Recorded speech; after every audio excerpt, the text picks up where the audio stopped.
मेरा ख्याल है कि आज आपका इंट्रो अगर इससे भी लंबा होता तो जायज था। मैं समझती हूँ कि ये वोट को इज्जत दो का जो नारा बुलंद किया था, आज वो नारा मेरा ख्याल है कि उसको तकवीयत पहुंची है।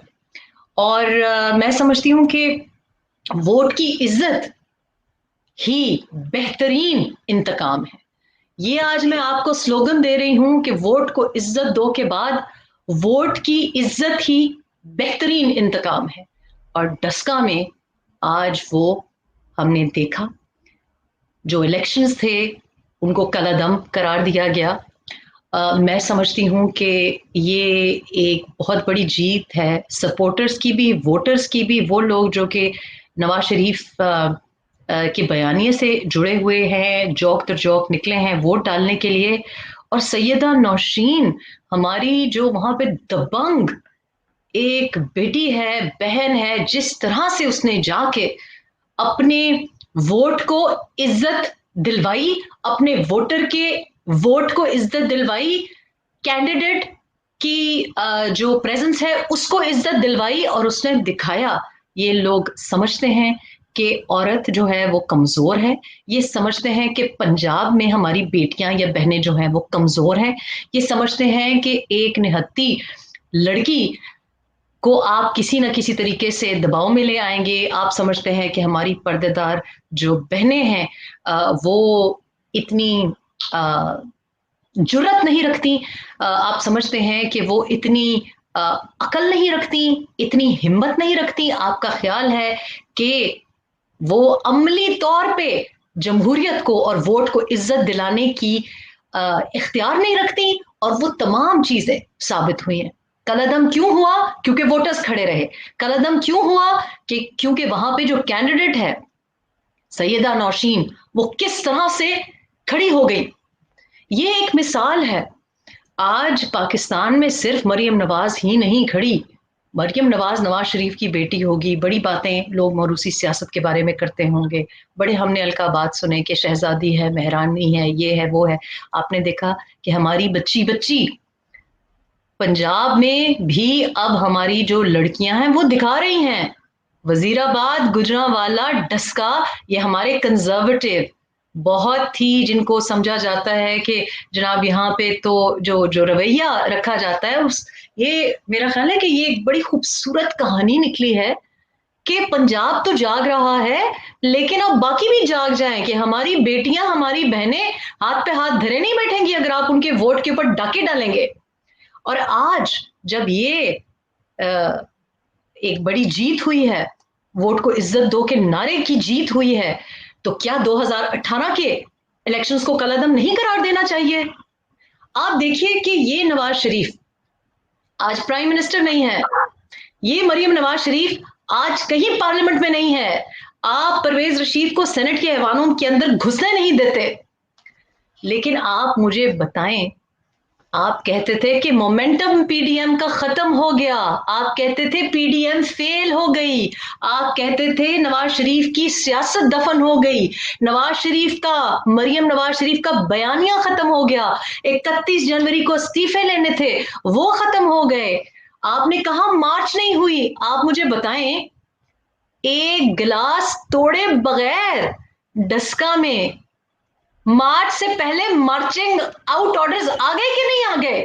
क्या 26 मार्च की जरूरत है? आपने फायरिंग की, अगवा किया, आपने धुंधली रात के साए के पीछे अपने आप को छुपाना समझा कि इस तरह से आप वोट छीन लेंगे। वो बंदा इधर लंदन में बैठा हुआ है आराम से सोफे पे चाय की प्याली के साथ, ना कोई फायरिंग चली, ना कोई गिलास टूटा। आपकी हुकूमत, आपकी नाअहली, आपकी बोंगियों और आपकी रिगिंग पे ऐसा पर्दा उठाया है। और ये क्यों हुआ है? क्यों? वोट को इज्जत मिली है। और ये शख्स जो हमें तकरीरें करता था और कहता था कि काश इलेक्शन कमीशन हो हमारे मुल्क में, इलेक्शन कमीशन की प्रेस्टीज बढ़े, इदारों, सिविल इदारों की प्रेस्टीज बढ़े। आज उस सिविल इदारे की प्रेस्टीज किसने बढ़ाई? इमरान खान ने बढ़ाई? नहीं, वोट ने बढ़ाई, वोटर ने बढ़ाई। और आज पता चला कि जब बीच में मदाखलत नहीं होती, थोड़ी बहुत यहां पे फिर भी सपोर्ट हुई, लेकिन चूंकि मुकम्मल सपोर्ट नहीं थी, तो आपने देखा रिजल्ट। आपने रिजल्ट देखा। अब आप 18 मार्च को देखेंगे, आपको देखना पड़ेगा कि पंजाब कहां वोट डालता है, आपको देखना पड़ेगा कि वोटर किसका है, आपको मानना पड़ेगा कि नवाज शरीफ का वोट था और नवाज शरीफ का वोट है। और आज इतनी बड़ी शिकस्त हुई है उन तमाम खाली खोखले नारों को जो कि पंजाब में से नवाज शरीफ का वोट खत्म करना चाहते थे। तो मैं दोबारा कह रही हूं कि वोट को इज्जत दो देने के बाद अब वोट से ही हमने इंतकाम लिया है। और यही यही जो आज कलादम किया गया है, ये इलेक्शन इसी तरह से 2018 के इलेक्शन को भी कलादम करना चाहिए था। आज तो 360 पोलिंग स्टेशंस की बात हुई है। पूरे मुल्क के अगर आप खोलेंगे, पूरे पंजाब के अगर आप खोलेंगे, तो आपको लग पता चल जाएगा। लग पता जाएगा, बिल्कुल लग पता जाएगा।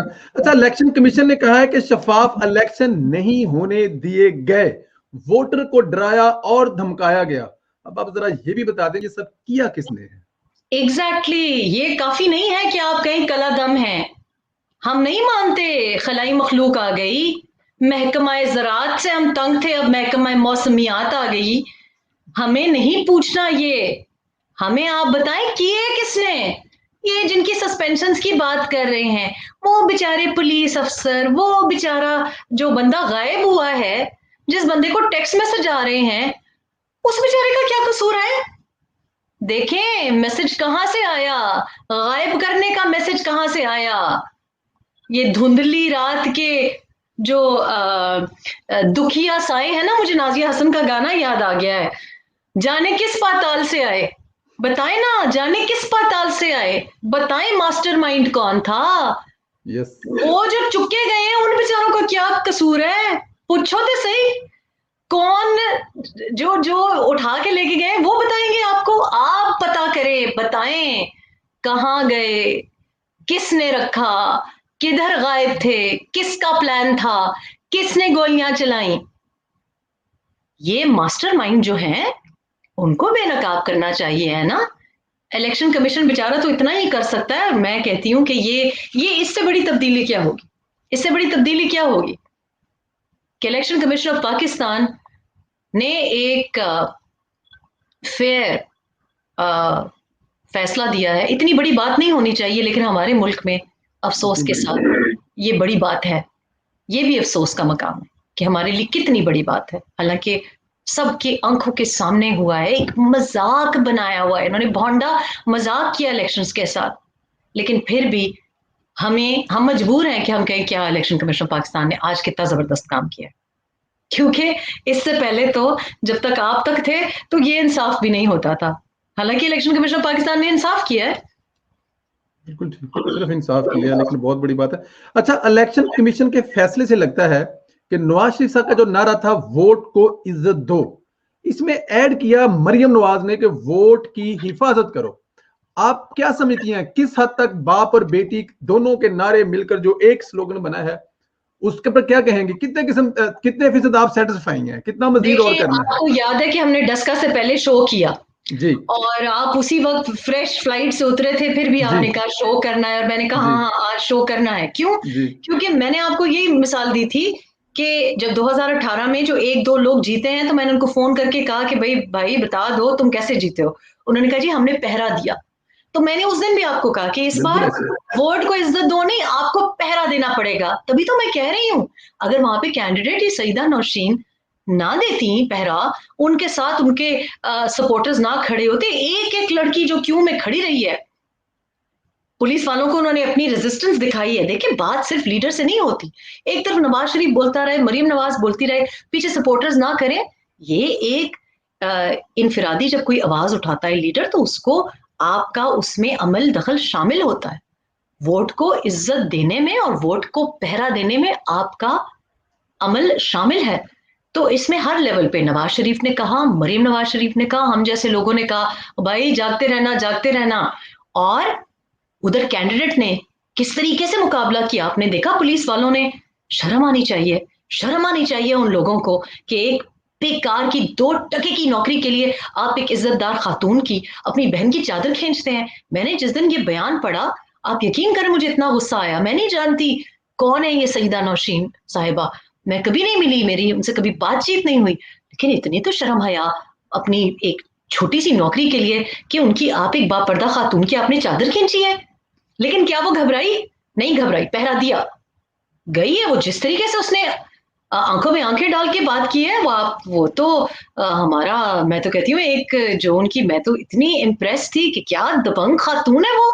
और यही करना पड़ेगा, वोट को पहरा देना पड़ेगा। आपने देखा कि एक एक इलेक्शन में, एक इलेक्शन में इनकी आंखें खुली की खुली, फटी की फटी रह गई हैं। अगर आप हर हल्के में ये करेंगे, आप देखें कि क्या होगा। अभी तो 18 मार्च को जो गेम जमेगी वो देखने की बात है।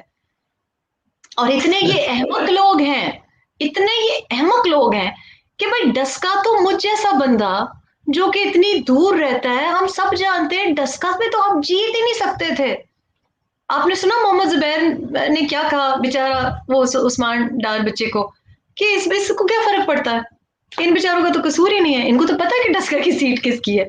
यानी कि क्योंकि क्योंकि वहां पे सुबह वहां पे बेइज्जती हो रही थी, लैंडस्लाइड विक्ट्री, यानी 4, 5, 6 हजार वोटों की खातिर आप लोगों ने इस तरह किया।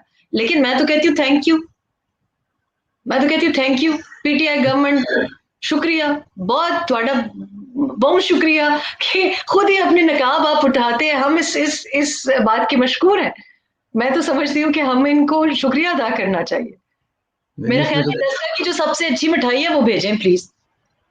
बिल्कुल ठीक कह रहे हैं आप, इसमें कोई शक नहीं। अच्छा, पीटीआई इलेक्शन कमीशन में मतनाजा हलकों में ही दोबारा पोलिंग करवाने पर जोर देती रही। इसका मतलब तो फिर उठा कि गड़बड़ तो उन्होंने वहां पर ही की, क्योंकि बाकी के उनके वो सेफ थे, वो समझते थे कि यहाँ पे तो हमने अपना काम डाल लिया है, तो जो मतनाजा है वहां पर ही करवाया जाए। इसकी क्या वजह थी कि सिर्फ उन हलकों पर वो जोर देते रहे जहां पे ये गड़बड़ के, जहां गड़बड़ पकड़ी गई है? पता नहीं जी, हमने तो सुना था कि जो कप्तान साहब है वो कह रहे हैं, उनको तो बल्कि मैंने सुना था कि कुछ एंकर्स बड़ा अप्रिशिएट कर रहे थे कि ये बात जी है हमारे फेयर कप्तान की, ऐसा होता है न्यूट्रल कप्तान। देखें, कह रहे हैं कि इलेक्शन करवाएं, साफ शफाफ करें। देखें, वो तो हम तो अप्रिशिएट कर रहे थे। आज इन्होंने बिल्कुल, अब यू टर्न ना लें तो फिर यू टर्न खान तो ना होना। तो आज वो कह रहे हैं कि जनाब कंटेस्ट करें। आज जब डिसीजन आ गई है तो कह रहे हैं अपील करेंगे। क्यों, कल तक तो आप कह रहे थे देखो मैं कितना ट्रांसपेरेंसी का मद्दा हूं, देखो मैं कितनी ट्रांसपेरेंसी इंसाफ करता हूं। ये आज क्या हुआ है? आज क्यों फैसले से खुश नहीं है? क्यों मुतमईन नहीं है? आज क्यों उनको कहा है कि जी ना मानो? वैसे वो जो चाहते थे, अगर गलत नहीं हूं तो वो चाहते तो यही थे, या बल्कि बताते तो हमें यही थे कि यही होना चाहिए जो आज एग्जैक्टली हुआ है। तो खुश हो ना, तो मुतमईन हो। लेकिन फिर आज आज पता नहीं क्या हुआ है। लेकिन यानी आज वो कि अपनी बात से आज वो खुद खुद वॉलंटियर किया। मेरा ख्याल है मैंने नसीम जहरा साहिबा का शायद ट्वीट भी देखा जिसमें उन्होंने अप्रिशिएट किया। हमने कहा हाँ, वाह क्या बात है। तो आज क्या हुआ है? आज न्यूट्रल एम्पायर को क्या हुआ है? मुझे समझ नहीं आई कि आज क्या हुआ है। यानी कि बिल्कुल फैसला ठीक। जब आप अपनी मर्जी का नहीं आए तो कहते हैं कि जी मैं नहीं खेलूंगा, अबू अबू अच्छा, मैं नहीं खेलूंगा। ये क्रेडिट किसको देंगी आप कि पाकिस्तान की तारीख में हम लोग हमेशा कहते थे कि हमारा वोट चोरी हो गया, बक्सा चोरी हो गया, आरटीएस बैठ गया, लेकिन ये अमला चोरी करने का क्रेडिट किसको देंगे आप? देखिए, अमला चोरी करने का क्रेडिट मैं किसको दूं? इस दफा तो बड़ी ज्यादती हुई है एक्चुअली, कि जो अमला जिस तरह से चोरी किया गया है, जिस तरह से, मतलब हमने बैलेट बॉक्स उठा के, वो कौन है इनके जो बड़े फेवरेट हैं, अमीन गंडापुर साहब को एक दफा भागते हुए देखा था। बट मेरा ख्याल है डब्बा उठा के भाग रहे थे, और हमने बहुत कुछ उठा के उनको भागते हुए देखा है। लेकिन ये बंदा ही गायब कर देंगे? अच्छा, एक बंदा उठा लेते, मतलब पूरे का पूरा अमला ही गायब कर दिया। मैं कहती हूँ ना, इनसे, इनकी ना अहलियत की इंतहा ये है, इनसे जब धांधली करने की खुद इन पे आन पड़ी है, इनसे वो एडमिनिस्ट्रेशन भी नहीं हुई, इन्होंने वो भी ढंग से नहीं की। नक्कल के लिए भी अक्ल चाहिए होती है। इन्होंने जब जब कोई इन पे पड़ी, जब इन पे पड़ी, तो इन्होंने इतने भंडे तरीके से की है कि अब वो छुपा भी नहीं सकते, मतलब सबूत छोड़ गए। तो यानी चोरी भी कोई ढंग से करनी चाहिए। हर जगह जब आपके हाथों के निशान हो, आपके पैरों के निशान हो, आप सीसीटीवी पे पकड़े जाएं।